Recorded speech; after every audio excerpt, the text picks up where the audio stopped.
welcome to Creative Block. We're your hosts, V and Ian. We interview people in creative industries about their life, work, and hobbies while we doodle jam.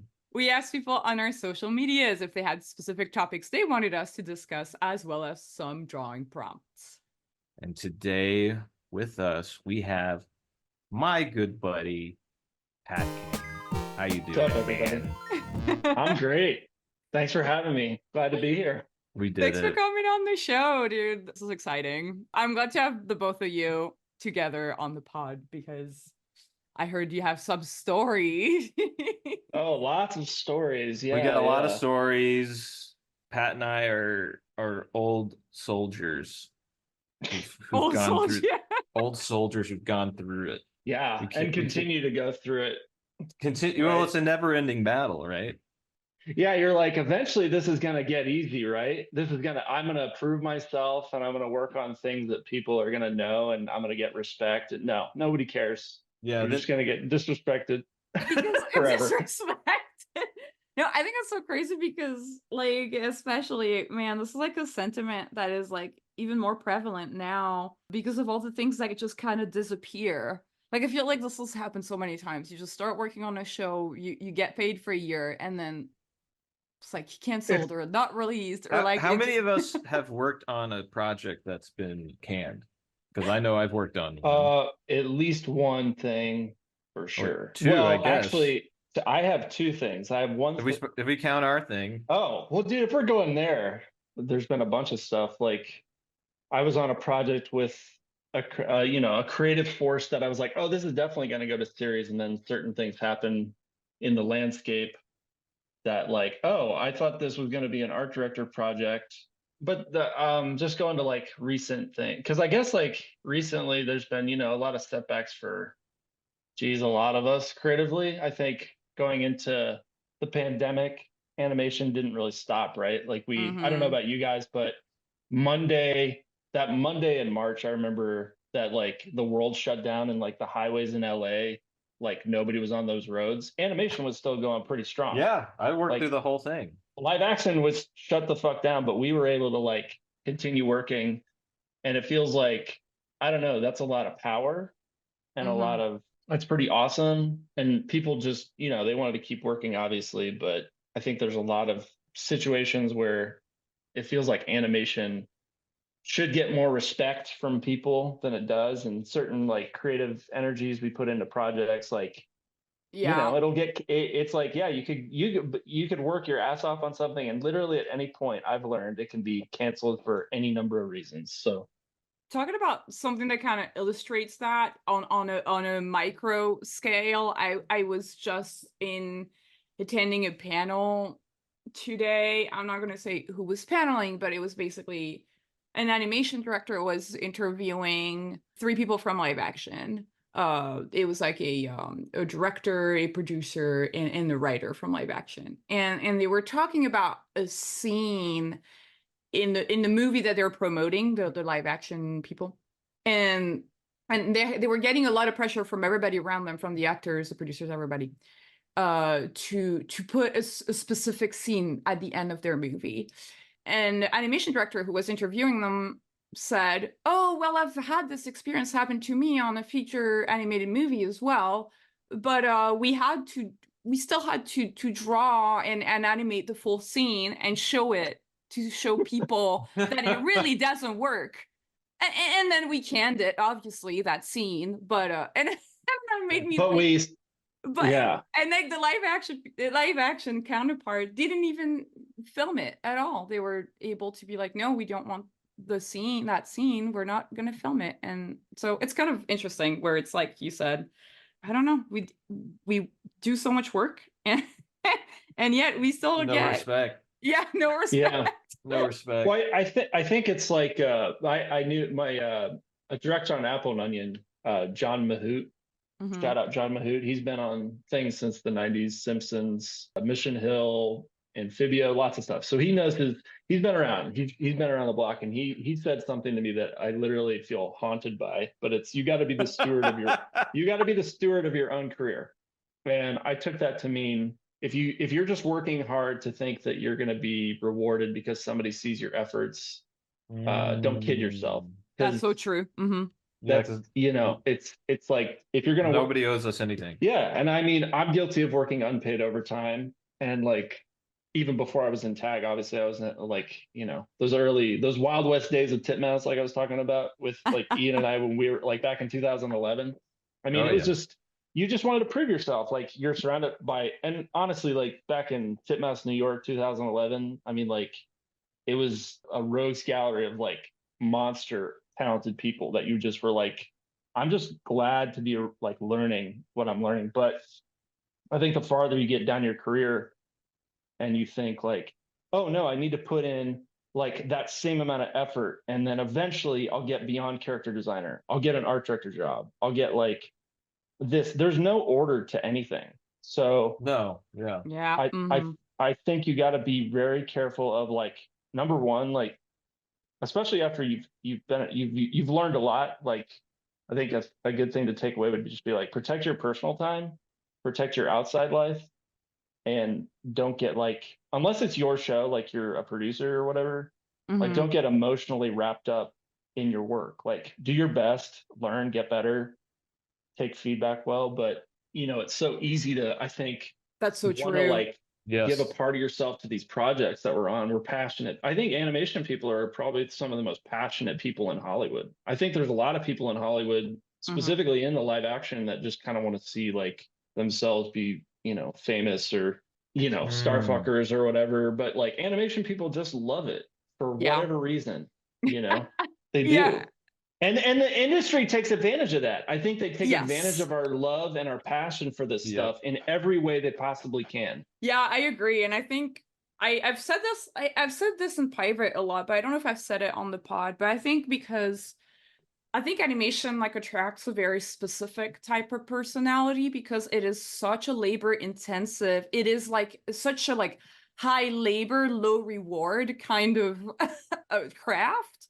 It's very intricate. It's very skilled. It's extremely skilled labor Yeah. and Right. very labor intensive. It takes a lot of time. And I don't think there's a lot of people who fit that particular psychological profile of being okay, like kind of slaving away at your desk for like for the magic of a couple of seconds of animation. So Yeah. Yeah. yeah. But I think but it's just something you're born with. Or I had a professor in college that he said a high percentage of animators, I don't know, he could have been bullshitting me. I don't know.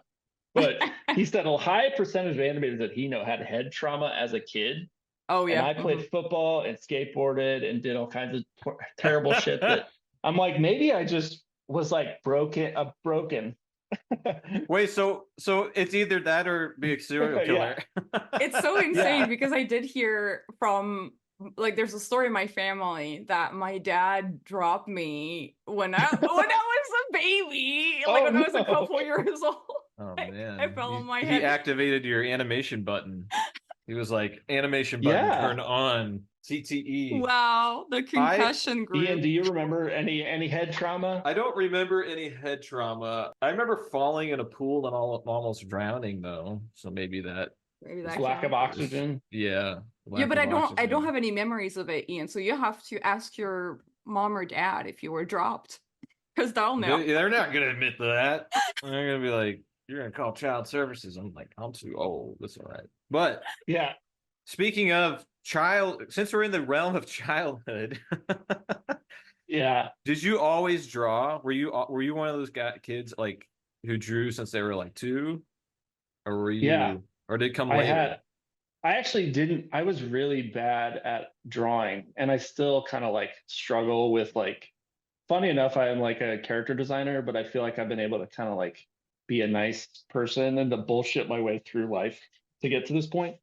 But no, Okay, well, first but off, seriously, you're amazing. You're amazing. but seriously, I was not actually what I did was claymation. I did like Oh, animated really? claymation shorts. Yeah, I just loved animation and comic books. And Mm. V, I noticed you're wearing a Captain Fall. Can I have a quick Yeah. so you know Paul Hornschmeyer?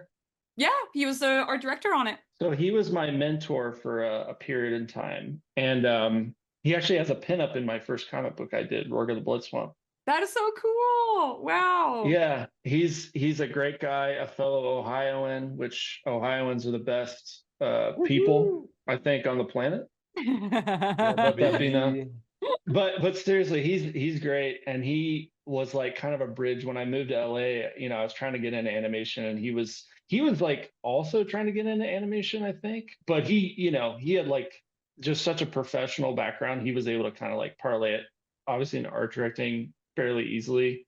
But just a great guy. And then I was like, I worshipped like any cartoonist that had something from Fantagraphics, and Paul was like, he had like at least 2 books, and I was like, oh, you want to like work on something? We kind of worked on this project that never turned into anything, called Tusk. It was going to be really cool, but I just didn't have time to like help him. I still feel kind of guilty for it. Oh shit, I forgot about Tusk. Yeah, I You're mean, doing Paul like was, yeah, he was writing it, and then he did like some of the character designs, and I did the like the actual it's still up on his website as far as I know, but yeah, it was kind damn, of taking me he back.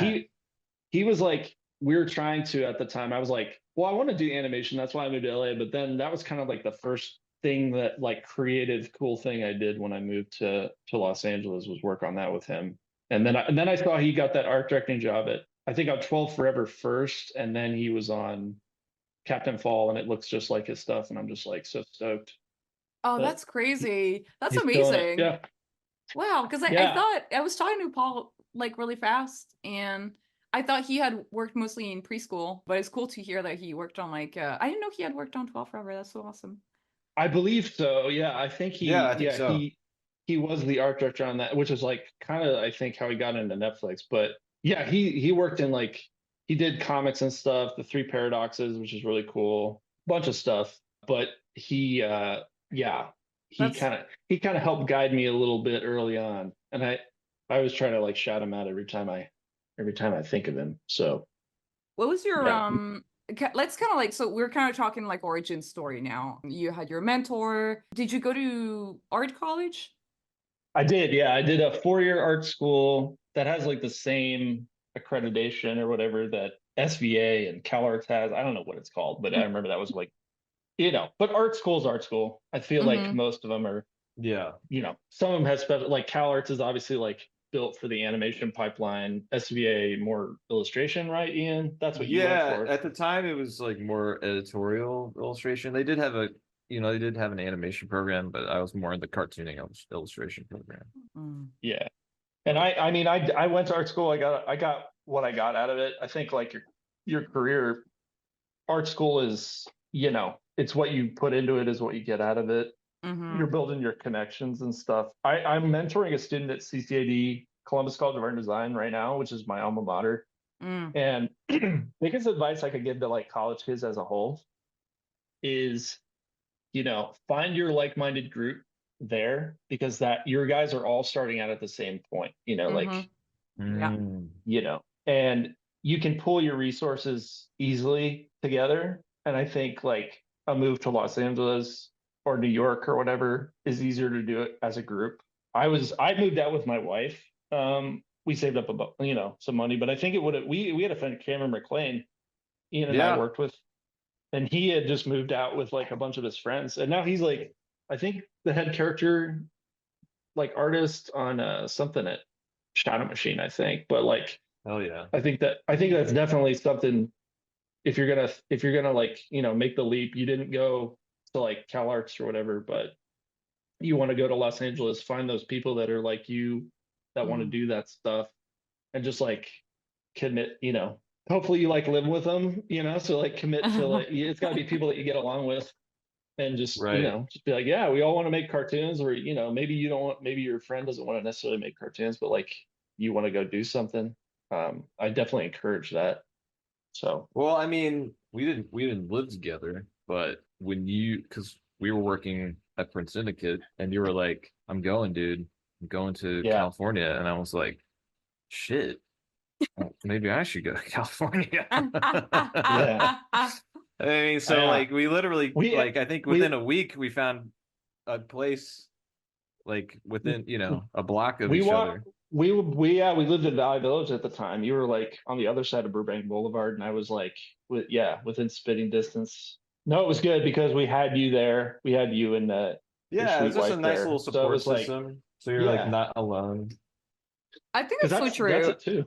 Yeah, I think How like finding people right away, like, because when I moved to LA, that was kind of the thing. I was like, I need to get roommates. So I know that Yeah, I can have some friends, because else, yeah, it can be pretty intimidating being like in a and new some city all by yourself. Yeah.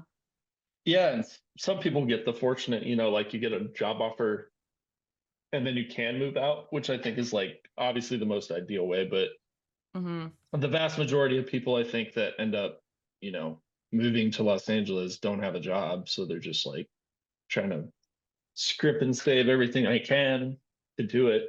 how long after you moved out here did it take for you to find a job? Like when you first came out, did you immediately have something, or did it take a little bit? I think the first like paying thing I got was Chuck Deuce, this like failed pilot at Shadow Machine, which was like April. So I we moved remember out that. what in like January, right?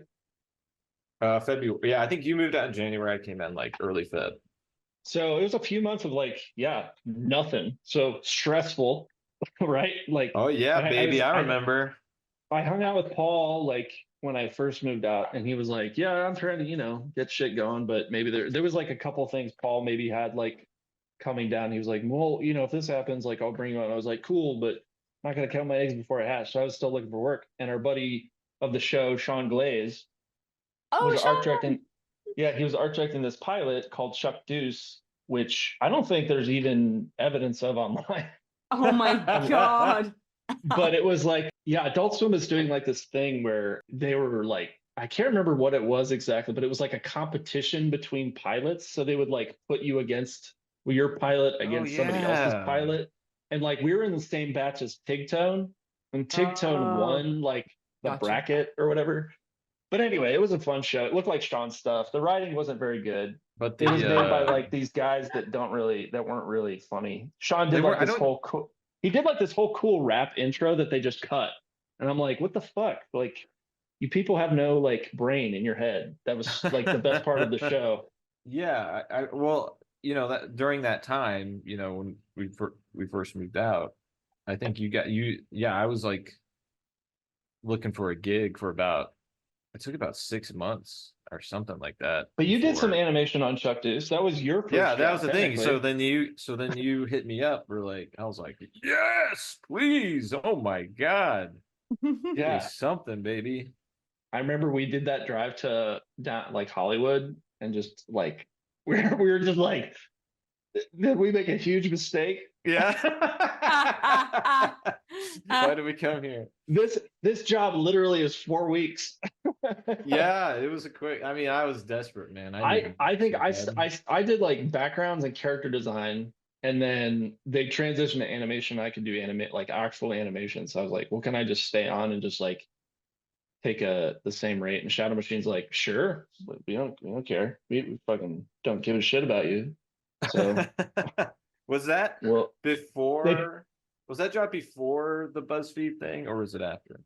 oh BuzzFeed, the job that never paid me. That place sucks. I'm glad that like they're irrelevant now. They actually had a few different that was like the shittiest. I was like, how does anybody work here? This place sucks. That's crazy. Wait, so what I happened at BuzzFeed? What was the whole deal? What it was just happened? like you just had to churn out content, and like it was like some fucking Snapchat job, or I don't even know what I only stayed there for a week because I literally got a job offer for Apple and Onion when I was there. So I didn't even last 5 days. Oh, I wow. was like, So I'm you're fucking in and out. out. You're like, all right, I'm gonna It go to this paid real it job. paid shit. It paid shit. It was back when they were in Siren Studios in Hollywood, where I think like Do you Netflix remember was for a while. what the rate was? Just curious for our Bro, listeners. V, remember I told you that I remember everything that everybody who wronged me. So so technically the rate was zero because I never got paid because I didn't technically like file even though they should have paid me. So I did like and the thing was like too, you had to churn out just a ton of finished artwork every day, like Oh my animation God. stuff. No And way. it was just like this insatiable beast of like garbage content. Like I mean, GIFs and that's why stuff, right? BuzzFeed is such a mover and shaker these days, because they invested in such good content, right? Remember BuzzFeed? But then I went to Cartoon Network, and then everybody knows the story where Cartoon Network ended. I'm gonna tell a tale out of school here, guys. So our mutual friend, I was getting drinks with. I took a lunch break after I was on Apple and Onion season 2, so I'd been there a while, right? Hmm. And then I was hanging out with Hunter Hancock, Meat Canyon, and my buddy Frank Gidlewski, who works on Big Mouth. And Hunter turned to me like we were pretty buzzed, and I was about to go back to work. I was like, I don't know how I'm gonna draw. Like I'm fucking drunk, and I have to like pretend to be sober. So Hunter turns to me and he goes, "How long do you think this is gonna last?" And I thought he was talking about like Apple and Onion or whatever. Like I was like, "What'd you hear?" I mean, like Apple, and it turned out he was like talking about Cartoon Network Studios, Oh, like the actual interesting. place. Hmm. And this was a few months before the pandemic, and I was like, did he have some kind of weird like Had Hunter popped off Paul at this some point? Muad'Dib like Dune Yeah. prescience about like the end of Cartoon Network Studios? Because I laughed when he was like, "No, the studio," and I was like, "Are you shitting me? This place has been around since. I mean, originally it was like the Hanna-Barbera building. I think I was like, Yep. dude, this has been around forever. It's never going away." And then literally, I think last year they were peeling the letters off of the building and they like selling it, right? Or they Yeah. Brian Miller posted that they had been leasing it that whole time, which I was Yeah. kind of shocked by. So Wow. I think So it's like it's like really astute of him to have noticed it, and I think he's not the only one who noticed it. Like there's like whenever I talk with Jesse Moynihan, he says that he says like oh, ever since he was on Adventure Time, he was like it's probably not gonna last, like the cartoons. Just I think because ever since streaming happened and the writing was kind of like on the wall, but nobody really wanted to like and I think my personal thought on it is like video games and YouTube are just kind of more yeah. attractive than streaming. But Do you think it's just because like it's kind of like dinosaurs like needed a lot of vegetation to exist, and then like because the vegetation basically got nuked for like right. cable TV and whatever, yeah. like now it's literally just going to be the smaller mammals that can live off shit and bugs are going to be the things that survive. I love that this was your analogy, but I actually think it's perfect. pretty on point. It's perfect. That's because that's how it feels, and it's sad. Yeah. Like Yeah. I was tweeting about I mean we haven't even gone into the topic of AI and all that stuff, the big scary like nothing never ending story AI wave that's coming our way. Yeah, so what are those? Like that's what I was gonna say. Like you said, like I think video games are a huge Yeah. factor in that. But Yeah. like I mean it's so like is it and there's a lot of people going through and I don't like I'm trying to make it entertaining and not be super glib about it. Like there's a lot of pain going on right now in our industry amongst our peers. And I feel I was like basically unemployed all of last year. After like steadily working for 5 years. It's like I got a little bit of freelance and whatnot. But I'm not trying to say like that doesn't matter. Like clearly I want everybody who loves working in this industry to continue to like believe in it and hope that there's a path forward. But I don't know, what do you say to people that are like a student or somebody that's like newer in their career that I mean this is kind of new this is a new world for all of us. But I mean, what do you say to somebody who's like just starting out other than just like, I don't know, stay the course? I always try to personally I try to like be like cultivate a voice, have something to say. I think that's what's gonna like make anyone stand out. Don't just do fan art. Don't just do. I mean, like fan art with like for a while it's like it's fine, but now it's like how you do things is gonna matter more than anything. And so, I mean, and I think I'm guilty of this too. Like, when I post on my social media, I guess like my voice is like the things I enjoy drawing, but, that's, I'm trying to like pivot more into, my job is story. And so I think you know, at the end of the day, I'm kind of like, well, I'm sick of story. I just want to I just want to draw a monster or something. Mhm. Right. But now Do I you have to feel put, good? well, I was gonna say I have to put Yeah. that energy now into myself so that, you know, I can stand out in terms of like if the technology becomes like, well, I just type this thing in, then which is so funny because it's like, oh, thank God. I don't have to be creative. I can focus on going to the factory and the back breaking labor, the thing I always really wanted to do. You Yeah. know, I didn't want to draw. I can type text Thanks prompts for between taking, my shifts yeah, at DoorDash. Yeah. yeah, thanks for taking that away. I was real bummed about being creative, but Yeah. now I have I can type these prompts. Anyway, go ahead. Sorry. I think No, no, it's it's interesting that you guys bring that up because I do think it is like a weird time in the industry right now, and and I think it is bigger than anything before, and I think it's only kind of now It's that gonna people are like other industry professionals are starting to admit that something massive is happening. I think like up until now we were a little bit in denial. We were like, it's gonna be fine. And I think yeah. now we're kind of, but like you said, I don't want this to be glib, and I do want people to feel like there's opportunities out there. And it's just like in my opinion, I believe that's true. I believe people are Right. still gonna be able to draw, animate, do little cartoons, characters. It's just gonna look different. It's just not gonna be for the big studios. It might not be on like a Steven Universe show. It might be just more ad related jobs. It might be for big tech Yeah. companies. It's still going to be animation. It's just going to be I like think it's different. well, I yeah. was gonna say, imagine a world like if we're going the AI route, if everybody can just type something, right? So what makes you as an artist unique, whether it's your writing or your voice, you know, like maybe you lean into the fact that you know, you draw in a weird way. Don't define yourself by your weaknesses, I think. Define Yeah. yourself by your strengths. And I think there's a way to create Mm, artistic shortcomings into a strength. Mm-hmm. And totally.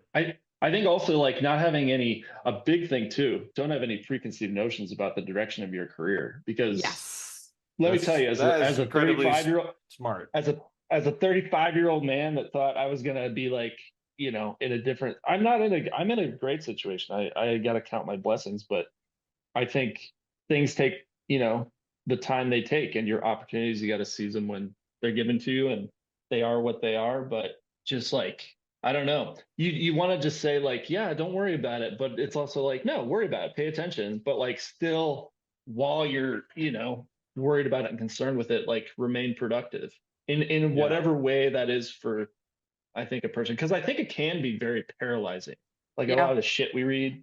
And Mm-hmm. honestly, Absolutely. taking in too much social media is bad.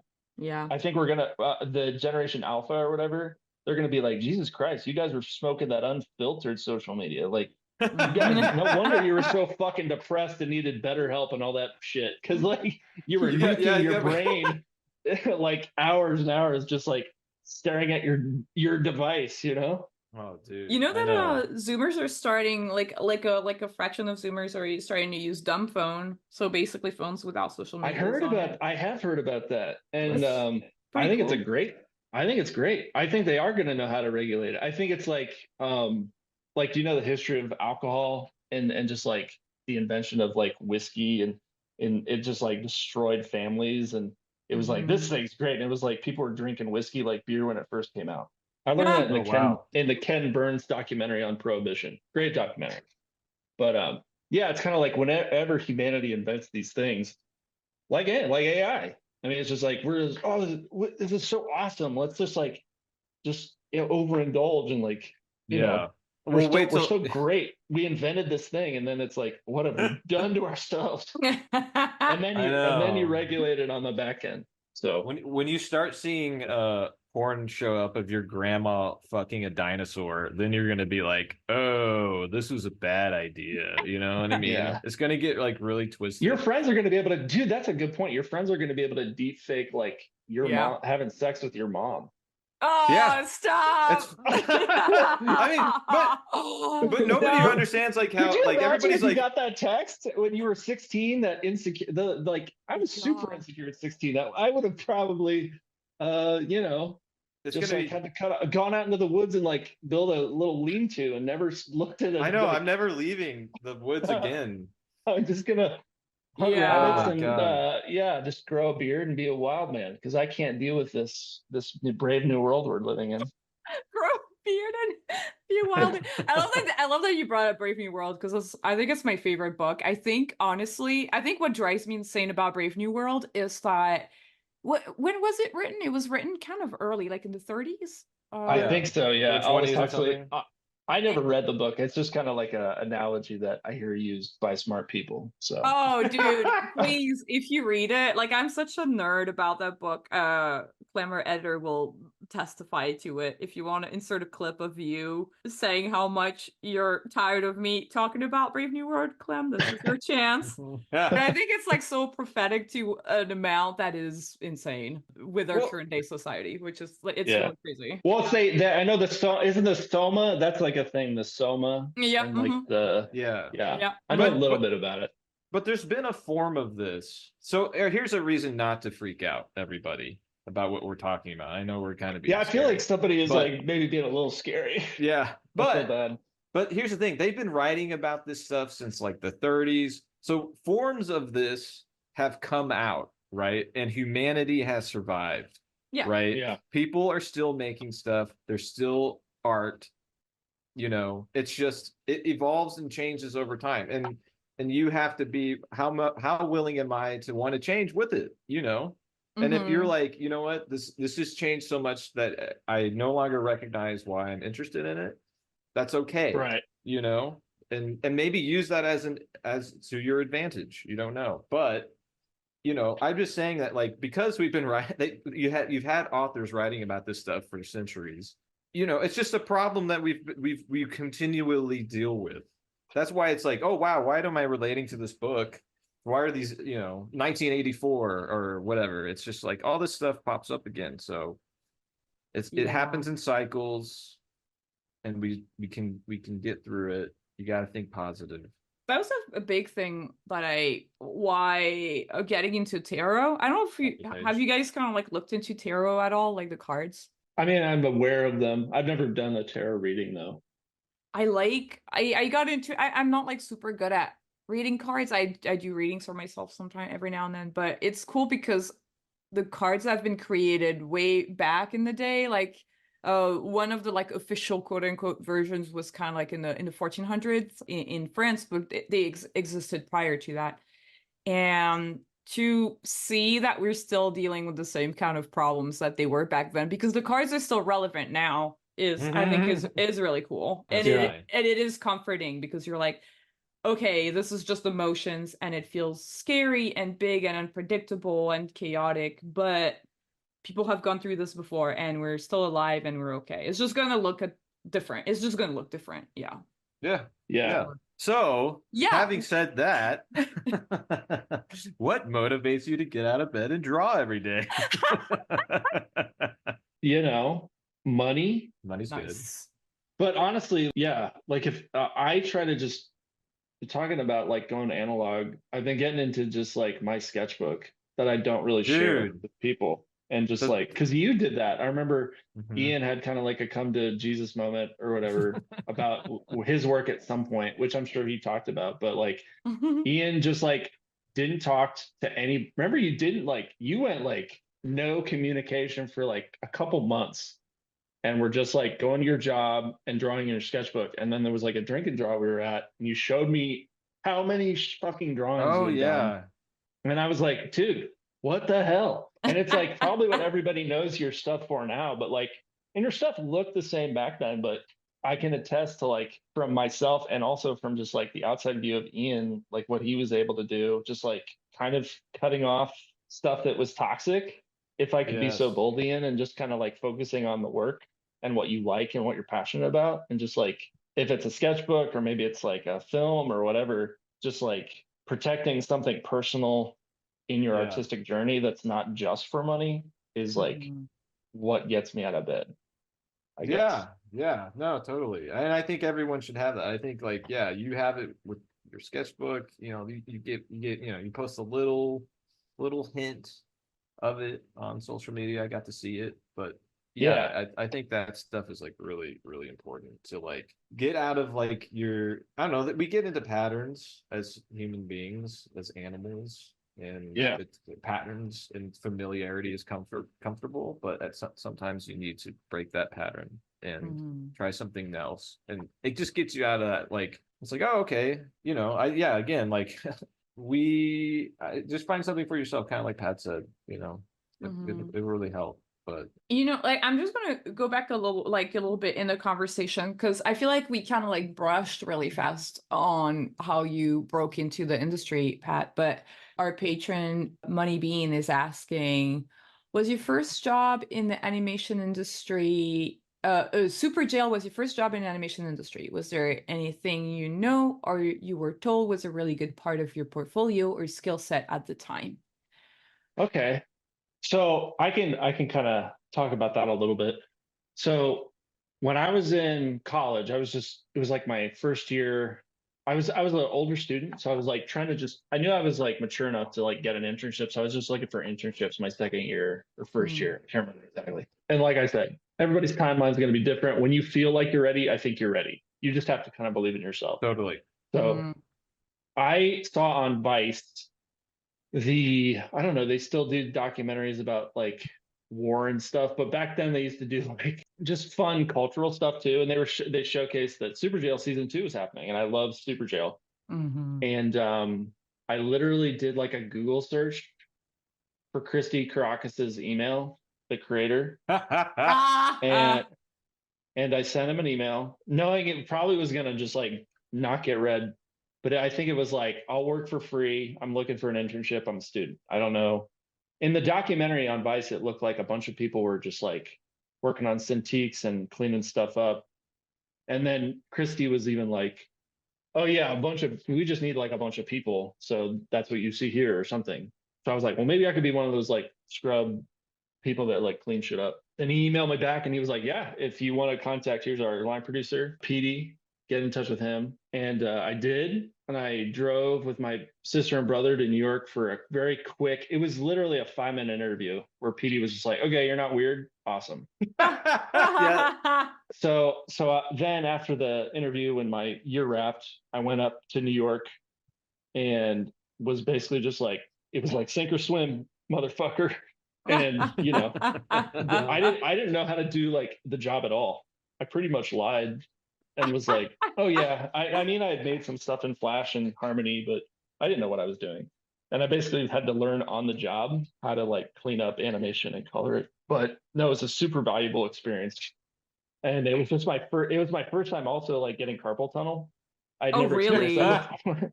Yeah, because all that animation, you look at Superjail, it's like it's all drawn by hand and then cleaned up by hand. So yeah, doing that for like 8 hours a day was a grind. Superjail is so insane. I like the animation quality is like insane. I don't think I mean, cartoon fans will appreciate it, but I think a lot of people don't really understand how animated that was. It's such a crazy show.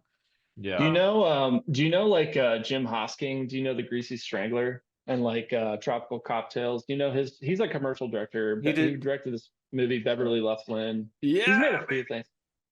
V, do you know who that is? No, I don't actually. You should watch his movies. He's great. So he's kind of like the live action equivalent of Superjail. And I think like it's one of those things that people either get it or they don't, and you're just attracted to it or you're not. And it's, you know, if you can appreciate like I think you can appreciate the animation in it, but yeah, it's kind of like Jim Hosking stuff where it's like you could watch one of his movies, but you're not immediately going to turn on another one of his movies. I think that's the same thing with Superjail, where it's like Yeah.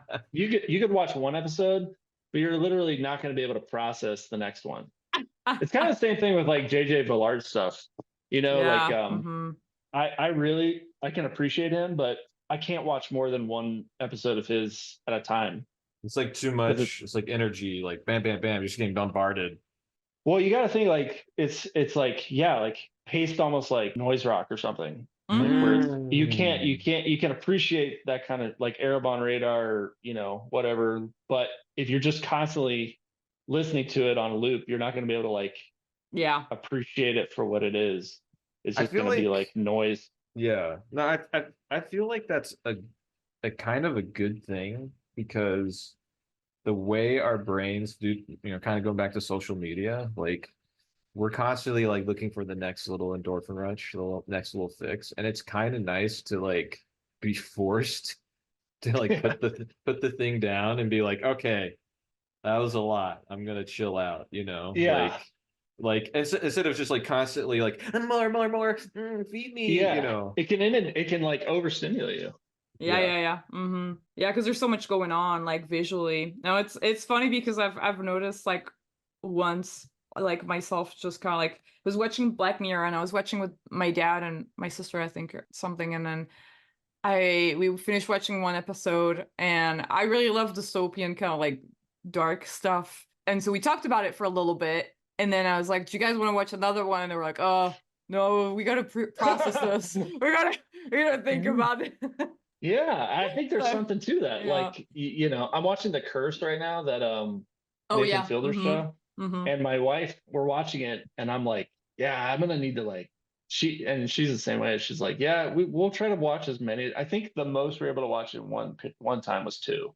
You really like, there's certain Yeah. things that it's like, it just will emotionally hit you in a way where you can't watch it like an episode of Star Trek or Xena Warrior Princess, where you can just kind of like have that on in the background the whole Yeah. time, and it doesn't really affect your life. You enjoy it, or I think television also, like, we got to remember, it's also like a form of leisure for people, and Mm-hmm. there's nothing wrong with watching TV shows that help you wind down. Yeah. So Absolutely. it doesn't necessarily have to be like the most compelling, interesting thing on your TV at any time. And there's so much stuff to watch too, that it's like, I'm not Yeah. making time for this, but I'm making time for this. Maybe I'm a Philistine, or uncultured, but it's like, no, I'm just gonna watch Cheers No, because it makes me feel good. I think that's fine. I think that's kind of like how, and like what entertainment is. And there is some entertainment that makes you think, but I think a lot of the entertainment is like just to like entertain. It's kind of like our modern fire, like a Yeah. bonfire where you hang out with your buddies after a long day of killing woolly mammoths. Uh-huh. It's like, So wow. so I got a question for you guys, and I rarely get this opportunity because I live in Ohio. So like, to talk to Yeah, that's animators something like we should this talk. is so. What do you feel like you're best friends with somebody or whatever, and you haven't watched like their show? Do you feel bad about that, or do you make time for that, and or how do you, because how do we negotiate that as animation professionals, right? That is so funny. I personally, Well, I don't care. Like if one of my best friend has worked on a show and they love it, and I'm like, looks cool, and maybe I'll watch a little bit, but yeah, I'm not going to commit to watching the whole show. I don't. Sorry. Yeah, I don't expect, because you're both my best friends. I don't expect. I would not. If you here's if you don't like it, it's okay. It's fine. Don't watch it. Or yeah, it's not even like, so Ian, unfortunately, and Clem, you can cut this whole part out if Ian wants you to, but Ian unfortunately worked on the fourth episode, and I just wasn't able to get there. That's when it gets good, baby. I know. I still feel bad. I haven't got there. It's totally But cool. I know it's like, I know they're good. I know they're sitting on the cloud and they're good, and they're just waiting for me to watch them when I have time. When you know what, take it at your own pace. Yeah, Clem, why don't you edit out and put a cat meowing sound? And but anyway, but yeah, don't worry. I mean, yeah, whatever. It's not for it's like if I think the only thing that our friends all I would be yeah. Well, yeah, it was the only thing I would be super pumped for you to watch is something I literally made myself. Yeah, that's Which I true. would. I You know what watched I mean? all the Double Finger A Studio shorts. They're great, and they're also easy to watch too, because it's Yeah. like Thank they're you, my easily friend. digestible. Yeah, Mhm. anything like I'll watch everything you make, but Right. when you're part of the the pipeline, it's like, well, I can see little hints of you here. And Like if then your friend, you're talking to your friend, it's just it's a interesting conversation to have with like a friend that like works on a Nick Jr. show, and like they've worked on all right. 200 episodes of, the Nick Jr. show, and they're talking, and it's like, I know they're talented, and I'm never gonna watch it, and I feel like maybe I should just because they're my friend, but I just don't want to. Solidarity. That's so You're funny. I've never really thought of that before because I was like, Is it just an unspoken thing? Maybe I'm overthinking it. you might be, but then I like that. I like that you're overthinking. Specifically because Ian's like really talented and worked on stuff, and he's like worked on a bunch of shit that I You have never watched. watch. Well, I did. Like, Well, yeah, here's how I would say it. It's like That's fine. it's like like you said, I don't think I would watch a preschool show because I don't have kids. And so it's like, why would I make myself watch a preschool show by right. myself? Like, Yeah. like Hey, that's there's like, a I mean, adults who do it. I'll watch like YouTube clips or like, yeah. that stuff. But like to sit down and just like appreciate something, I never made time for it, and I didn't know if other people were like, no, you should make the effort too. Watch for research though. It's something I need to get Mm, better at. But I think, I mean, here, I mean, I don't know if this is a hot take or not, but because I think like, well, because the industry is so weird right now. I don't know if the research aspect of it is as important as it used to be, because like mm, when I say research, it's like watch all of the pilots, see how they set up a whole show within just the first episode, blah blah blah, like these things. Like writers get that advice a lot, and right. I would argue that it's still relevant to do that, because if you want to start your own YouTube series or your own like webcomic or your own whatever content that you want to put out there, you have to have a level of understanding in terms of writing that is successful for a first pilot. And I believe that no matter what people think about like Has Been Hotel or Hell of a Boss, I think both of their pilots are very successful because you watch it and you know exactly what the show's about, you know who the characters are, and you know what the whole show is going to be about, and you know what the tone is, and I think so in that sense, depending what kind of content you want to make, I think it is important to do your research and kind of watch all of at least the pilots for all of these shows. See where you like what they did and what you don't like, Yeah. and see what you think is working. And then if you like the full show, Yeah, because it. I feel like I'm not personally, I don't care if somebody watches something I worked on or not. Yeah. I mean, it's like you appreciate the amount of work, because we work in the industry, that our friends and coworkers go through to make these things. And I will, I think that's probably the same for live action too. yeah. And there is just too much, well, maybe not anymore, but like at a time there was like a lot of just projects, a lot of stuff to watch. So it was hard to make time. But maybe that will change for the, Well, yeah. not the better, but Who knows? Who knows? So you mentioned earlier, I mean, obviously I know this already, but it's a podcast, so I'm just going with it. You Yeah, mentioned earlier that you live in Ohio. Yeah. Now you used to live in California. I did. So how has that transition been from, since you essentially work remote, right? Yeah. So I'm just curious as to how, like, what are the benefits?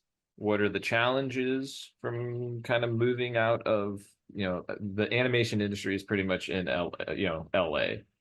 So Yeah. I'm just curious as like other people who don't live there. At least for now, until it goes to Ireland. But yeah. Right. Or Canada. Or Canada. Yeah. But sure, it has been up to this It point. has been. Yeah. Said the Stegosaurus to the T-Rex. Yeah. Yeah. So the transition was smooth because it was during the pandemic when I moved here. There was just an opportunity to get a home at the interest rates that they were in 2020 that I just couldn't, I couldn't afford a house in LA. So I bought one in Ohio, and I'm happy. I'm closer to family. I miss my family a lot. I'll be honest, like that played a huge role. And I was pretty much like I'll be honest. I've had times where it's like I don't really want to work in animation anymore. Mhm. I love it, but I'm just kind of done. I don't get the recognition and I'm not getting the job, so fuck it. Fuck this career, everything. Real negative, but thankfully I've been able to, work on some really I had like pretty good success like Yeah. 2021. I had like Beavis and Butthead, Apple and Onion, and like a bunch of freelance. So like I had my most successful years of my career here in Ohio. So the transition wasn't a problem. But Nice. I will say so that being said, I'm of two minds about it. There is the day to day, which I like, because I used to live in the Valley, but then I also lived in Hawthorne, which is where the airport is, because my Mhm. wife's job was down there. So I would drive an hour to Burbank every day and sit in a cubicle at Cartoon Network and just like, I could do this at home, you know? Right. Yeah. Right. But Absolutely. so that part is obviously leagues better. It's the perfect scenario. I make coffee, go to work, I wear sweatpants all day. It rocks. But I don't get to have like the in-person just conversations with my coworkers and my friends and stuff that are into the same stuff. People out here, I have like a really cool group of people that I hang out with and we talk about creative stuff, but nobody's doing like TV animation out here. They're like Mm. artists in their own way, but and they're great people, but they're just not like people that I can, talk shop with, talk about the industry and all that stuff. I have to do it over, Zoom, which like Mhm. boohoo. I knew what I was getting into when I moved. So, I think if you're 20 or whatever, you haven't done anything yet, go do it, stay because I couldn't account for the pandemic. If the pandemic didn't happen, I probably would have moved. I would have stayed because Yeah. Mhm. that's where I was at mentally. So yeah, and who knows, and that goes back to what I was saying originally about just kind of like not having preconceived notions about your career. Like I want to stay remote for the foreseeable future, and I want to be able to do this from Ohio. And everything I have lined up now, like my day job is based in LA, but they're fine with me being here, and I'm Mhm. glad for that. And Yeah. we're just gonna ride. Yeah, baby. Nice. Yeah, I was wondering about that too, in terms of like you moving out of state. Because I do think for a lot of people in LA, that is a real question because it's like it is everything's like so expensive and everything, and the wages are they're good, but they're like they're just covering your needs. You if you're good at saving, you can save me, but it's not like you're not rolling in it. But Right. and then you also have to like hope to God that you don't have a long hiatus. Exactly. I think that's the thing that I is kind of hard to talk about or like make kind of like people understand sometimes. And even with my partner who's not in animation, he only kind of like looks at the numbers like on payroll, but then it's like, but do you remember that I was jobless for 6 months? Yeah. So Right. so those savings like that you're able to make, you're supposed to save for these moments of like hardship because it's like it is like a very chaotic industry by the nature of it, just because I mean, unless you work at maybe Disney Feature and maybe then you can have a career of Well, working there for Well, like decades, yeah, but most of the yeah. industry is not like that. here's, take this with a grain of salt, but I think animation is built to churn and burn. I think it's like built to get young people excited and into these jobs, and then Mm. most of them will burn out and do something else. I have thought of this because I often kind of think about that. I'm Because like, look at how shitty it's just set up very badly, right? Like I especially know. now in the age of streaming where they like build the pipeline and hire everybody for one fucking season of a show and then they're gonna cancel it's like why even Yeah. build the pipeline? The line Right. producers don't. I'm like, well, what are they doing? Oh, they're just rolling onto a new thing, and it's like nobody asks questions because it's just the way it is. Hopefully you saved and make sure you get your unemployment. And it's like, hey, maybe this shit's fucking broken and they're taking advantage of us because you love drawing cartoon characters. And that's the Yeah. truth. And there's no nice way to put that. I don't think there is necessarily a nice spin. I think there's a bunch of greedy fucking people in Yeah. charge of these networks and studios, frankly, that just are like preying on talent because that's just and that maybe that's just the story of Hollywood. Maybe that's the only reason that place can exist. I know. And I think they're terrified of people leaving. And I think it's great to be in a hub, and there's shit to do and all that stuff. But I don't know. That just, I don't think it's going to change either, just because it is like there's a guess what? There's a fresh crop of people graduating this year that would be more than happy to eat shit for Right. years. And you know, they should, because it is fun work. Because we were those people too. Yeah. So it's like you don't want to discourage people from following their dreams and stuff, but you have to be aware that there are people that are going to be stoked that you're going to want to take shit. You know what I mean?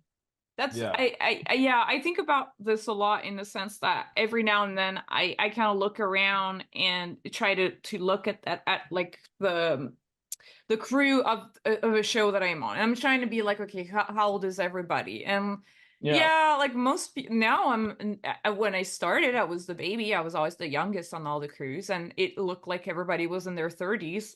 And now it just looks perpetually like everybody's in their late 20s, early 30s.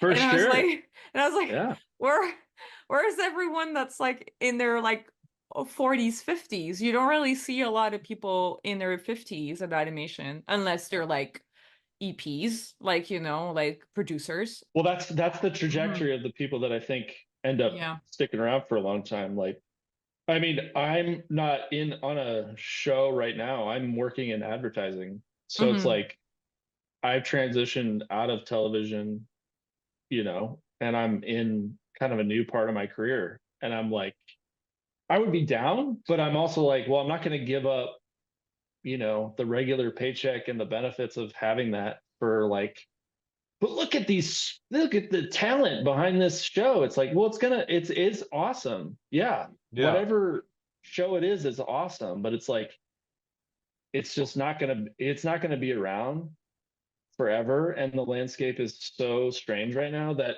if I was 22, I would still do everything the same. Honestly, if I was graduating from college, I would still move to LA. I would still try to find shows that fit my style. I would still hang out with people. Yeah. But I'm just at a different point in my life.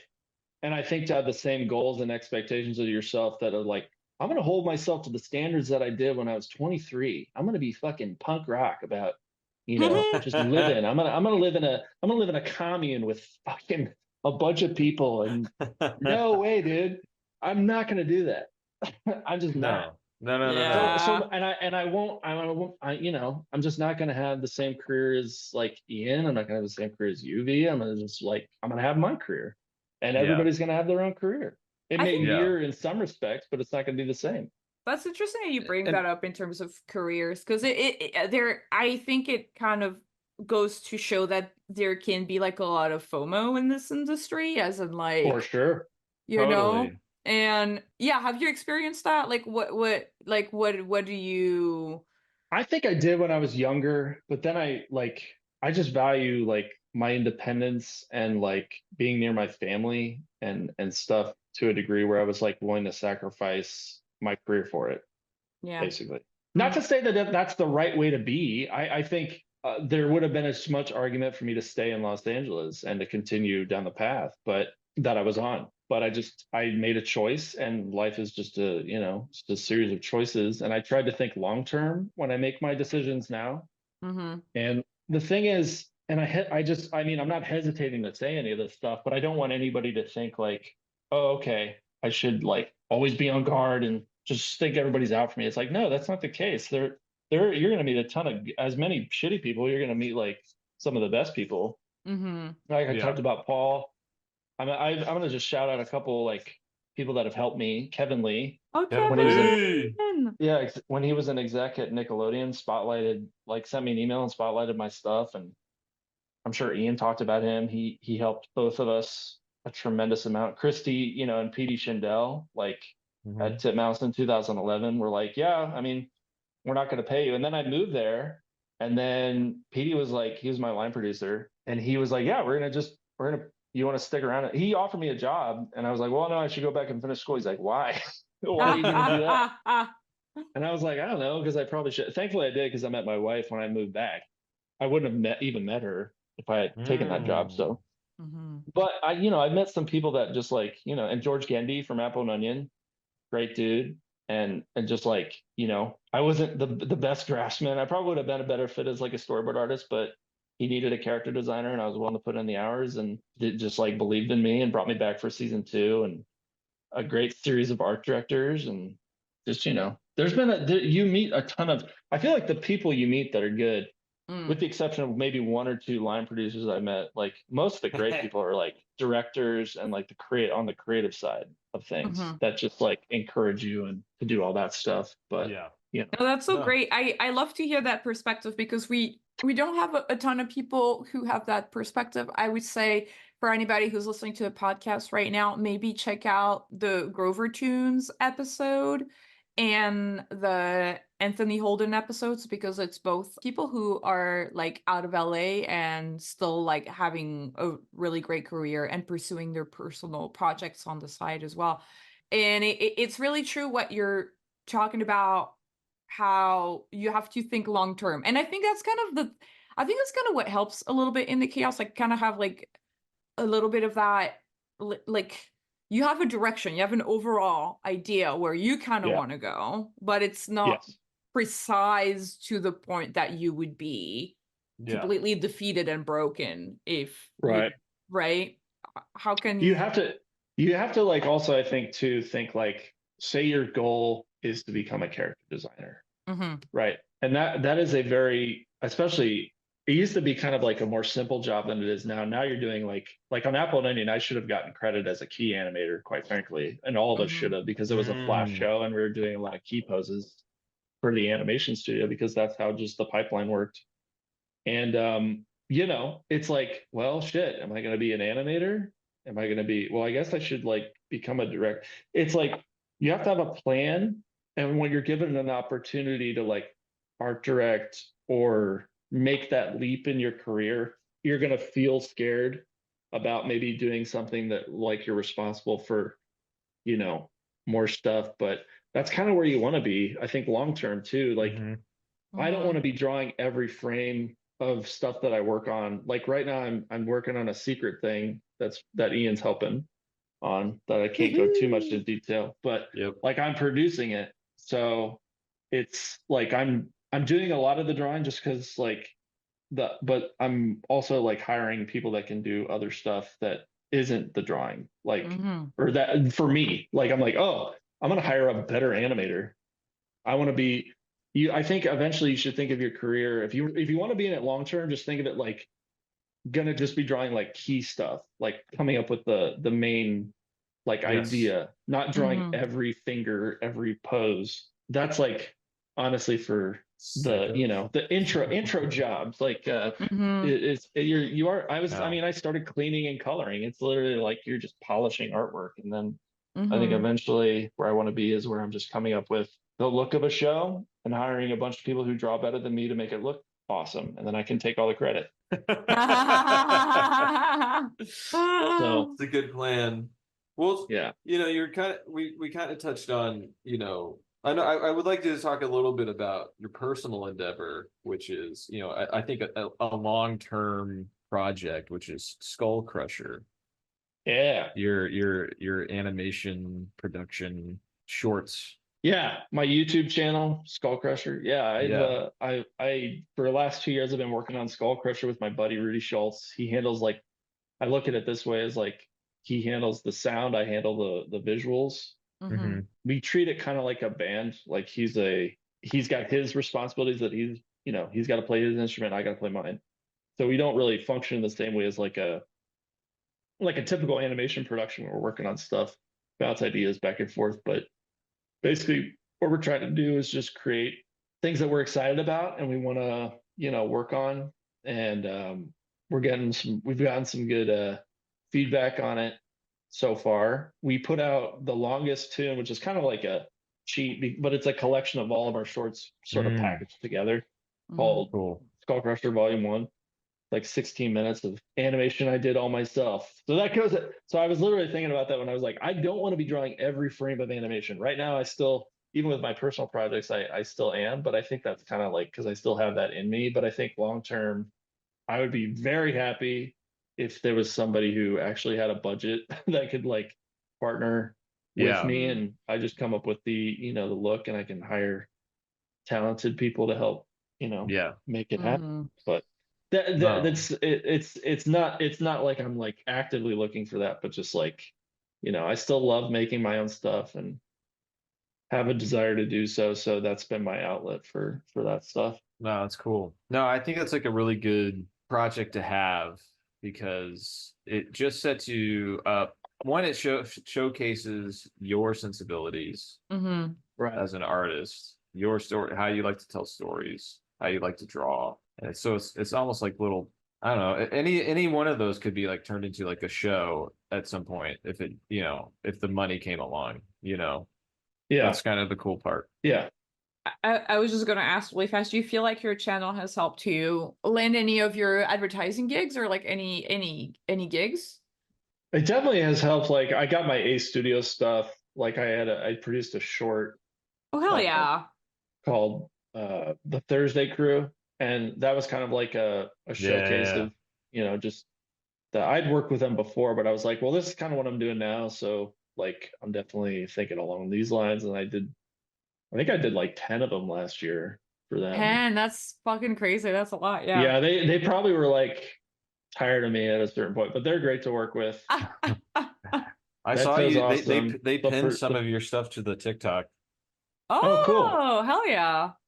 Yeah, they're awesome. They're like they're the rare producers that I think they just kind of like honestly, because the budgets are so low for those, that they can just kind of be like, yeah, we don't have a lot of money, but we want to pay you to make stuff. It's like, yeah, I take Mm-hmm. this Yeah. and just kind of run with it.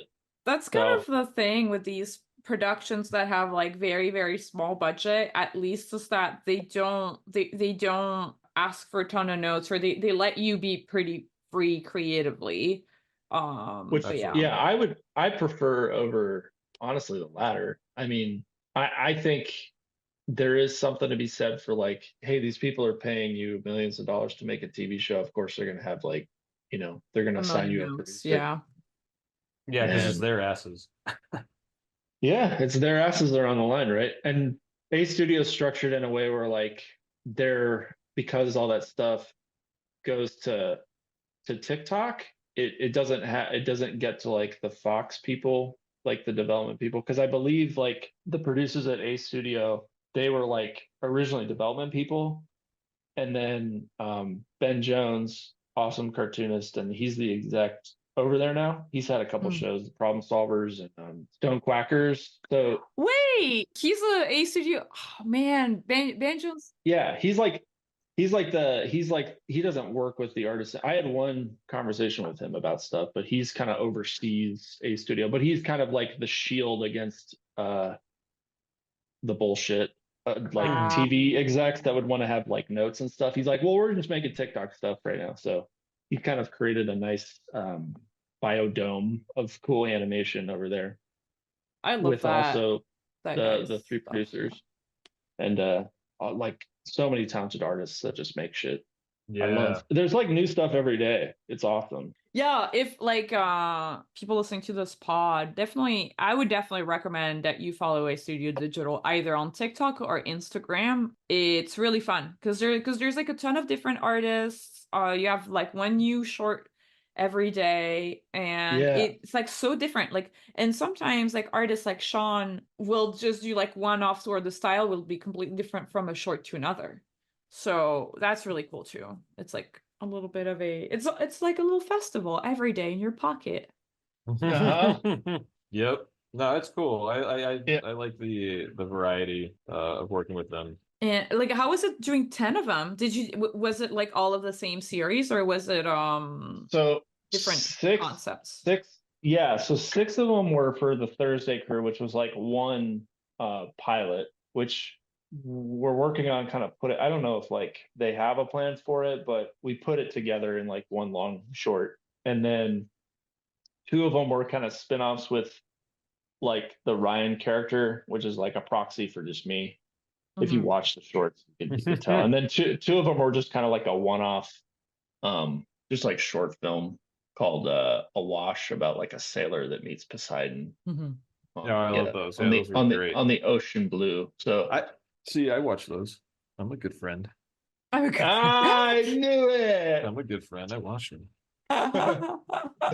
I think yeah, like in terms of we had a question about you directing, and I kind of want to hear about that a little bit. Some our listener from YouTube at Hank Humble 3552. It's nice to see you commenting again, Hank. I see that this is not the first time that you asked a question. Did working as a director ever become overwhelming or stressful? If so, how did you manage it? That's a good question. I mean, it doesn't really pertain too much to this situation. I feel like directing because the thing I was on was like a sketch show. So it was like a small one-off opportunity. I've directed on like small stuff. I haven't really directed on like, I mean, Ian could speak more to like directing. So I don't even know what that's like, but like, I think delegation is good as a director. As like any position where you have like people under you, like not under you, but like that's just the way the structure is, right? Well, everybody's looking to you for you're sort of like you're sort of steering the ship, and they're like, is this good? Is this what we're because everybody's kind of quarantined off into their own little section, right? Right, because that's the nature of animation. Like it has to get done in a cubicle on a desk by somebody. So whose job is it? Who's like the default person that's going to actually do the work? And I've seen creators and people get in the weeds and like draw the prop, correctly. And it's like, does that really matter? Or do you just kind of worry about like the broad strokes? I think it's like a lot of responsibility, and you kind of have to like maintain a clear vision or whatever, but you shouldn't be afraid to delegate. And I think it's so contingent too upon the project and the budget and all that stuff too. Cause it's like, if it's, it's a low budget or a big budget, there's going to be more eyes on it.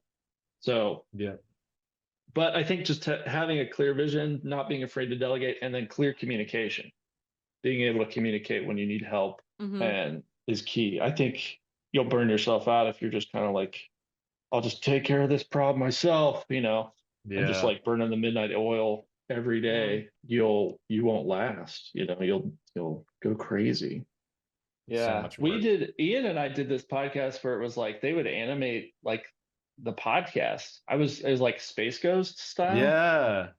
That was crazy. Those guys put a lot of work into that. Yeah, because I was gonna ask you about that podcast that you guys went on, because I was like, I thought it was VTubers, but did you say it's animated? Yeah. Yeah, I think so. Oh my god. They animate it. It was, I mean, it was they probably use like the lip sync tool and animate, I would imagine, to like sync the voices up, but it's like you're on a TV and they're interviewing you like Space Ghost. Yeah. That's really fun. That was a fun one. Yeah. Yeah, it was fun. It was fun. I what's the name of it again? I watched Toon Talk. Toon Talk. Yeah, Toon Talk. Toon Talk. Like check it out. Like if you're listening to Creative Block and you're lamenting that that you've listened to all 156 episodes and there's no more, go check out Toon Talk. Yeah. I probably say the exact same stories that I've said on here. Maybe I think there's some new ones that we've talked about. I don't want to like, I know we didn't want to go back too far into our t-shirt company. Like we don't get into the minutia of like that business, but were there any funny stories that you remember, Ian, about that time we were working on like YouTube in Ohio? Yeah, so Pat and I met at Titmouse, and we became good buddies because we're both from Ohio, and we immediately recognized it. Because Ohioans have I don't know, we're just nice. Way too nice. But so I was like in New York, I was freaking out, and I may have talked about this before, but basically Pat was like, hey, do you want to come work at this t-shirt company? And I was like, yes, I need health insurance. Get me the fuck out of New York. So I moved to Ohio, Columbus, Ohio, and at first I had to design t-shirts, and I was so bad at it. You were doing like really beautiful illustrations, and I was showing you like what Matt Houston of like, he designed the packaging for Adventure Time, the DVD. He also worked there. He's one of the greatest character designers on the planet Earth. Also made shitty T-shirts at this company, but was like he knew the assignment. You just didn't know the assignment. You're like, no, we're gonna draw. It's like, no, man. No, we just gotta parlay this into cartoons. So eventually, I just wanted to get to like we're in the fart closet though. So yeah. So basically, I almost quit this job because I was like, fuck T-shirts. Why am I doing this? Why did I move to Ohio? This is a huge mistake. And then that's when Kevin Lee shows up. Yes. Hey, would you want to pitch to our new Nick Shorts program? And the big part, so if you guys want to hear more like nitty-gritty details about the t-shirt business, you can go listen to Ian's episode on Creative Block. It was, I'll pull up the number later, but you did make animated GIFs on Tumblr to sell the shirts, which got you guys noticed eventually, right? Yeah. There's some there's layers. There's layers to the whole thing, but basically Ian and I ended up in the same tiny office next to this. Like, we had a nice office though. Like, we had a small actual office, but the whole office was really nice. You remember it? It was it had like a right big next to skylight. It was right next to the State House. Like, it's like downtown Columbus. Yeah. We had this, like, the run of the place for like a year. We were just making tunes. Like, it was awesome. But it was not to be. I'm just trying to think. Do you remember? Okay, so I just want to tell a couple of funny stories about that time because it was just like a weird. It was insane. So Ian and I were like, we didn't know what to like do with ourselves one day, and we went up to the Huntington building. Do you remember we had Wolfman and Houston with us? Yeah, we walked and up it was the tallest building in Columbus, and we were like, let's see if we can get to the top. And then we go like up the staircase, and eventually we couldn't go any higher. Yeah, we basically, I think it was like a gated door. Like, literally, like, we just you couldn't go. Yeah, who knows? It was like, what was up there. We're not supposed to be here. Like, we were trying to find the secrets of like the Illuminati. Yeah. Go ahead. Yeah, take it from there. Do you remember that? Yeah, because we were like, well, we don't want to walk all the way back down. Let's see if we just open this like one random door. And we walk through, and we're just in this office where people are working. Super fancy office. Super fancy people in suits. We should not be there because we're dressed in like black t-shirts. Like, you had like, it was like we stood out. So we're like walking through. So we just like make our way to the lobby, and people are looking at us like, who the fuck are these guys? And we see the receptionist. So we like wave to the receptionist as we walk by. We get in the elevator, go down. And as we're walking out, trying to get out of the building, we see cops run past us. Yeah. Because they don't know, they don't clock that someone called security and was like, there's these weird guys on our floor. And they just like ran past us because I guess we just blended in with the crowd. And I looked back and I was like, oh my God. But eventually we managed to escape. It was crazy. It was treacherous. I was like, what were we thinking? That is so funny. That's how bored we were making t-shirts. That's how bored you were making t-shirts? We'd walk over to another building and just, all right, let's see if we can get to the top. Wander around. That is so crazy. Yeah. But wait, how did you get into this building at all? Oh, it was like a public building, right? So in the lobby area, they had like a coffee shop, so everybody could kind of walk in. But then you would go up this escalator, and then there were certain floors where you could only go to certain ones. But like if you went up there, you should be stopped by a receptionist and be like, "Oh, sorry, you can't come in here." But we managed by walking up the staircase. We went through the back way, so we just ended up like deep into this office. Totally like. Which is so funny because they're supposed to be like badges for these staircases. Yes, not so crazy. Well, that's the thing. Not like like I remember Cartoon Network, the black building had that, or just any building. I feel like that does TV has a badge, but this place didn't. We were like, how far can we go before we get stopped? We've gone this far. We were literally trying to get in trouble. I'm ready to die. No, wait. You should talk about when you had to fire me. Yeah, that sucked. That was a rough day. I got drinks with Brian Ostrander after. Yeah, there was like basically our boss. So We just lost a bunch of. this is after Time Eagle. So this is after the YouTube show that Ian and I created, and we were doing the gifts like you said, V, and we're Mhm. selling the t-shirts, and Ian's like, well, the writing's on the wall. I mean, it's not gonna go much longer than this. So we're just we're just chilling in the cut, basically. And my boss shows up, she's like, hey, got some news. We gotta cut somebody. And I think Ian is it's not like Ian's performance was bad, but basically she was like, yeah, you just gotta lay him off. I mean, he's gonna get unemployment, but you have to do it. And I was like, well, I think honestly, I was way too expensive. I'll give T the benefit of the doubt. She may have like, if I had pushed, she would have done it, but I was like, well, what is that gonna do to my relationship with Ian long term if somebody else does it? So Yeah. it was such an awkward conversation. I pulled Ian into this room with like beanbag chairs. We're both sitting in these giant man-child beanbag chairs that every tech company has.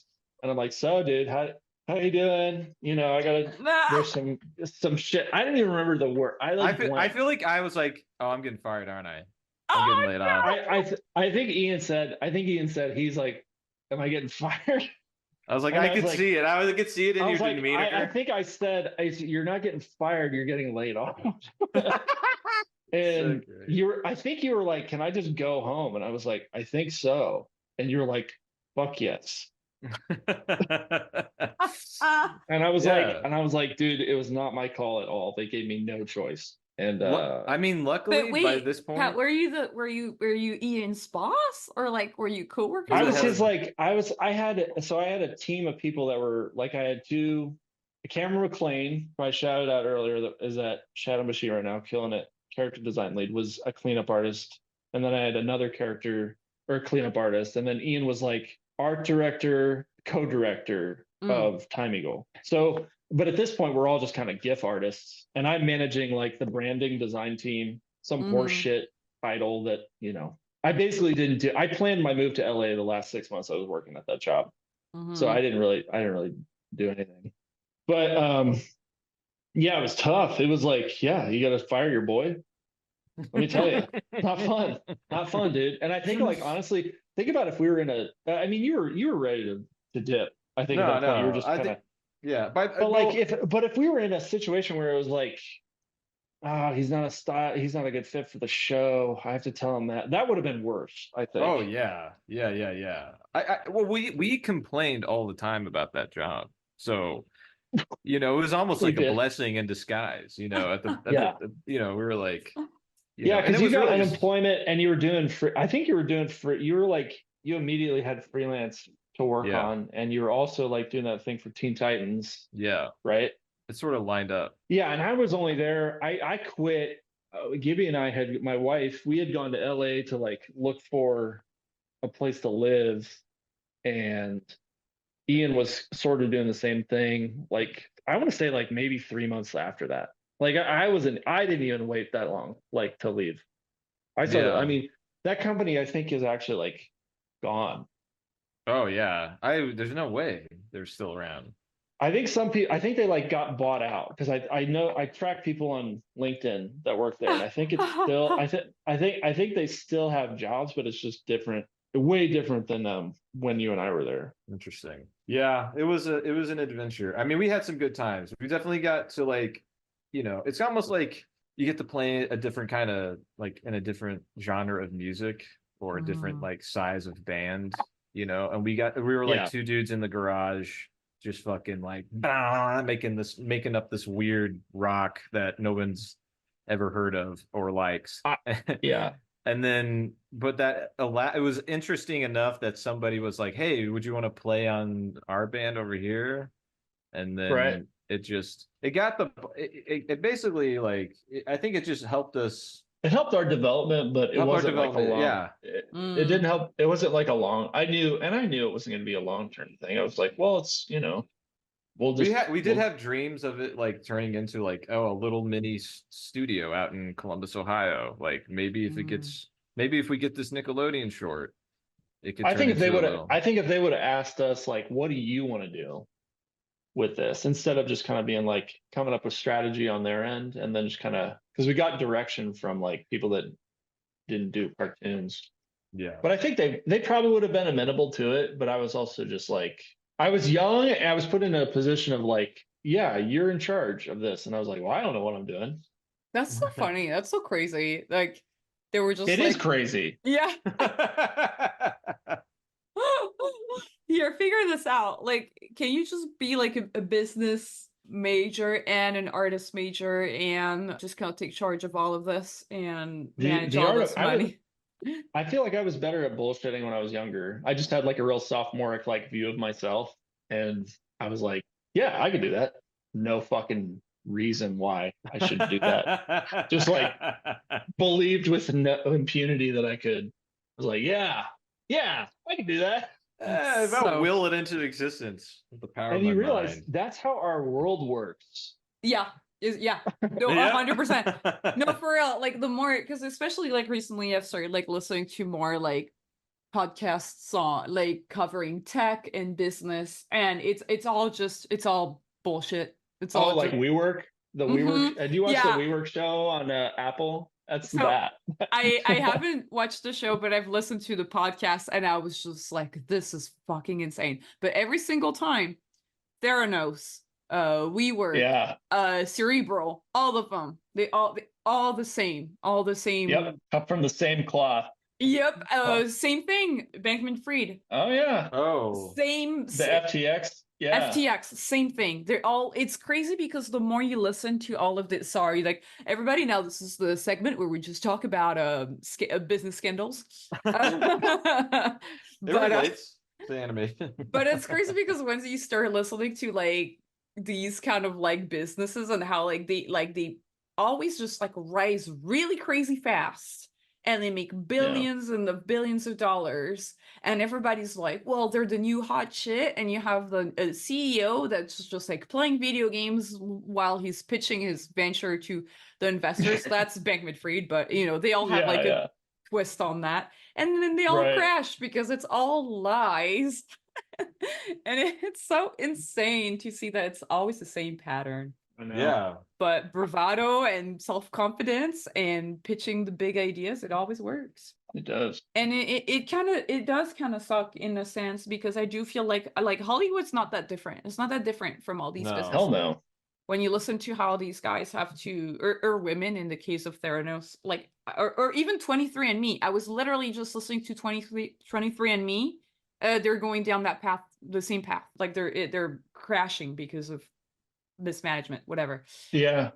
Data breaches and stuff. Yeah, exactly. And because they're trying to make new drugs, they're even though they're like a DNA company, they're like, well, what if we made some drugs? So Jesus Christ. Crazy. Let's use all this data we've collected. Yeah, no, literally. Yeah. I'll send you guys the episode, the podcast episode on it. See, kids, don't worry about AI. Worry about that shit. Worry about somebody who says they're in charge, and you're like, that guy getting a vibe off this person. Maybe they don't know what they're talking about. They probably don't. Nope. That's so true. But like when you're trying to sell a show, unfortunately, you do have to kind of learn from these quacks because, you know, that's what they do. They don't sell a show; they sell a business. But selling a show is very similar. Yeah, but it's also a show. It's also there is some active like, you know, belief in the performance of it is like you're not selling like hard science like Theranos was or you know. Mm-hmm. Advice I got early on in my animation career. So if you're worried about like, should I keep up with this software or whatever, it's like, no. If it looks, a piece of advice I got was like, if it looks right, it is right, because it's all just about what's on the screen. Not like, if you're learning some technique, tracing, you know, I'm gonna say it, using AI to create stuff, it's gonna happen. Yeah. It's already happening. I mean, we can't. It's already happening. You can't just be like, oh, you're a bad guy because you think AI is gonna. It is. Sorry, man. It's gonna happen. You're gonna have to use AI in your job if you're a storyboard artist, character designer, especially background design. You're like, yeah, could you make it look like this? And some producer's gonna roll up with some concepts, and they're going to need like punch ins and different angles of it. But it's like, yeah, they're going to start using that stuff. We don't know exactly how, but it's going to get implemented. Yeah. It just will be. Yeah, the Yeah. only thing right now, though, that I will say is that it is too expensive right now for people to use in a meaningful way, or like in Yeah. a way that would make sense for studios, like, because there's the legality of it, and then it Right. actually costs. I was reading that it costs 36 cents per query, so every time you prompt the AI, it costs 36 cents. So if you have to keep iterating and iterating and iterating, Right, it adds up. it starts becoming. What does a background designer cost an hour? What Yeah, does a but visual development cost? Like, I mean, you know, you could be, if you're going to break it down that way, I mean, it's like pennies. it is But pennies. But I do yeah. think it's like you still need to have a person who's going to edit sure. the image anyway. So like there are some math, like some numbers to be crunched here, but I think right now, and especially because of the legality of it, because Right. once they run all of these, like, so they're like the image data, because so then you're going to be leasing image data banks. Yeah. Like Getty image, like if you're going to lease like Getty or something like that. I mean, yeah. people use, yeah, it's kind of, I was talking to my uncle who's a lawyer about this stuff a little bit, and he's like, yeah, there's intellectual property is about creation, and you know, that they can't, it's not creating. No matter how great it gets at stuff, it's going to be interpolating. It's never creating something. It's always interpolating like information you feed it. But and I believe artists will never, like, there'll always be a role for artists. It's just like, I think it's gonna have to just be more, we're just gonna have to fight for our right as, like, you know, our involvement in the creative process and how we want to use it. And I think showing an embracing of the technology is like inevitable. Whoever does embrace it will be the people that get the early jobs and adopt it and set the tone and the rules with how this is used, but it's definitely going to happen. Yeah. So yeah, I'm of the mind of like, get familiar with it, like you did with, like, I took a comics class called the Joe Kubert Cartooning School, and it was like a correspondence course and like just comics. And he was talking about this thing like, so you're going to want to start, you're getting into cartooning, you're going to start we call it a crypt. And it was like a flat file of like images. And it's like, you're going to want to organize your crypt based on like buildings, cars, all that shit. And it's like, I was, you know, taking this correspondence course in high school, and I was like, oh, that's just Google. Yeah. Like, that's a part of my life that that was like important to like Joe Kubert and Jack Kirby. Yeah. And Right. like those guys. And like in the Crumb documentary, when he's talking about how his friend drove him around to take pictures of like light poles and all that stuff, so he had reference for like good background stuff. I mean, where's that? Do people go do that? No. You're gonna look that shit up on Google. So this is just the next point in that journey for creating artwork. Is just like, well, I don't know exactly how. Let me just do a quick query.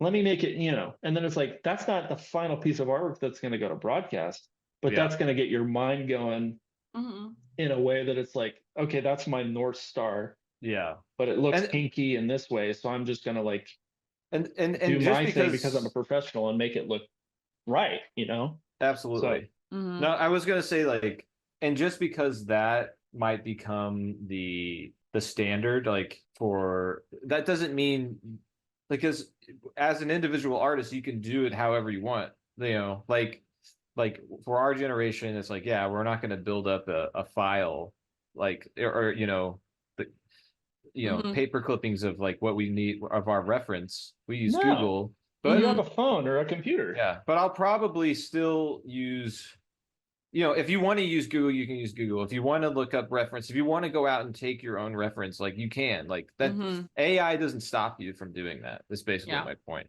You know, it's like I think it all comes down to like, do people want to work with you and use your, you know, and your unique voice?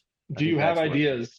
Yeah. Are you able to ideas? Like, are you able to, I mean, that's the same rules that applied like back when our industry was brand new. It was like, can you meet a deadline? Are you like accountable as a person? Are you like tough to work with? Like, those are still going to apply no matter what the tools are. Yeah. So You No, know, I think I it's just a tough time because we don't know. I think stuff that's bigger than us as creative people is being figured out right now, so you don't have a lot of say. But I just think being comfortable and being adaptable with this stuff is very important, and like a willingness to accept, the future Yeah. Yeah, it's is a not gonna go healthy away. response to this stuff, as opposed to what I see a lot on Instagram as a lot of, when it comes to this topic, it's like, oh, it's just going to eliminate every job. It's like, well, it's not even going to do that. There could still be like a need, the same need for the same size staff, but you're just going to have to like accept that this is part of the process, Yeah. mm, and you're going to yeah, have to be familiar with it. And it doesn't seem like it's that. I mean, it's like queries are like, okay, text prompts. Like I could, figure out that pretty like in an afternoon how to do Yeah. that. So Yep. yeah. Yep. I do think we are kind of going through like the like what is it, 5 stages of grief right now as a community. It's kind of Yeah. what it is. There's Rich. denial for a while, negotiating for a while, anger, all of these, and I think I'm eventually we'll, in. Yeah, I yeah. just got out of anger, I Oh yeah, okay. so let me ask you. So Ian's hybrid right now. VRU hybrid. Yes. We're both working at Sony actually, Ian and I. We're Yeah. working on a different movie, but Is the community, because you guys are out there, is the community all hybrid, or are a lot of people on site, or how is it working? yeah, It's mostly because it's mostly. Sony. So Sony is like specific because the building is in Culver City and most artists are in Glendale, Burbank, like Valley Village, kind of like that area, right? And so for a lot of artists, commuting there is a huge pain in the ass. For So sure, that's a y- drive. yeah, it's like super long. So, Yeah. and I don't even drive, so I have to kind of find some ways to kind of save on oh, which I managed to I take the train. And Oh. yeah. Okay. Yeah, So doing like Uber and stuff. Yeah, my partner drops me off at USC and then I grab the train there to Culver City. But yeah, because it's like a pain in the ass to get there. A lot of people just don't yeah. go in. When I was taking, like, when living in El Segundo, it was, I had to get an expressway pass because it would have taken 2 hours, and then I'm on the expressway through the Yeah. 110 downtown, and then you're on the 5 for a bunch. So yeah, it's Mm. Culver City's not ideal, But I feel because No. like you have to get, well, if you're not taking the train, you have to get on the 405, right, Ian? Like you have to, Yes. that's the only Yes. way to get there. Yeah. Unless you Brutal. take side streets, which is also crazy. yeah. Going Yeah. from Burbank to Culver City, which you can do. I've done it. Yeah, The mad yeah, dash. yeah. But yeah, it's I don't know. I don't know. I like working from home. I get so much more work done. Mm-hmm. Yeah, you're cutting that And commute out for sure. cut the So do they commute out. encourage, like, well, we'd love to see you 3 days a Yeah. week or 2 days a Don't week, or how get does that work? Oh, okay. And I was gonna say, so about hybrid, I think it's like I think a lot of people are just kind of waiting a little bit what the negotiations are gonna be this Mhm. summer because there's like it's we it's a little bit of a weird thing that happened during the pandemic where people kind of realized like, oh, animation workers can work just the same. Kind of what happened in tech, like tech can work just the same from home. But like in a lot of ways, we're very similar to tech because it's us in front of our computer just kind of like working away and we have to be Yeah. focused on a single task for a very long time and now I think studios are having a little bit of a hard time to get people to come back in the office because we got so acclimated to yeah, cutting the commute out of our days. So Yeah. I think we're But still in a kind of like post pandemic still yeah. workflow. Like a lot of And studios, people don't really come in. yeah. Right. But when it's like really close and convenient, like I mean I was going into Nickelodeon like every day pretty much. Mhm. I And was that's kind of right like, down the street from you, though. Like, I mean, I could see that. Like, yeah. that's like something I do miss, is just like bullshitting with my, friends and coworkers and stuff. But Yeah, that stuff was fun. I mean, and yeah, I like that, but when the commute is like not only like I wouldn't even mind like an hour commute, but it's because the commute is so fucking crazy. Mhm. You know, Yeah, having it's just like it's the free, insane. yeah, Yeah. like driving that, I'm like, oh, there was 3 times I almost died. Like that's fucking fun. You know, so I'm just like, that's where I'm kind of like, it's a Well, little harder fair. to get me to go, but you know, I'll go in every once in a while. Yeah. Gotcha. We haven't gotten yet to ask you the titular question Oh yeah, the most important about, question. yeah, Oh my God. What? surprise.